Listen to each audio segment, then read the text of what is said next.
Good day guys! Sa bidyong ito, ipapakita ko sa inyo kung paano mag-print ng Pag-ibig MDF form online.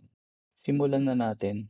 Bisitahin natin ang Pag-ibig Fund website na pag-ibigfund.gov.ph.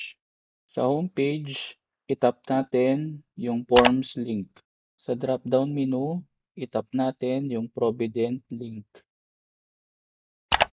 Sa Provident Related Forms page, mag-scroll down lang tayo hanggang makita natin yung Members Data Form, MDF.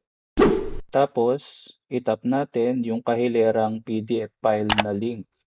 Ayan, makikita na natin sa screen ang Members Data Form o MDF.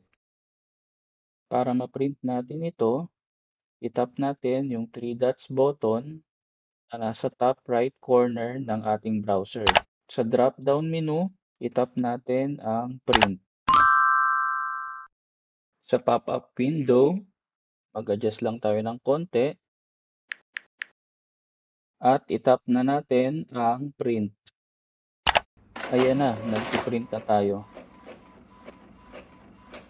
So ayun guys, ganun lang kadali mag-print ng Pag-ibig MDF form online. Salamat po sa panonood nitong video.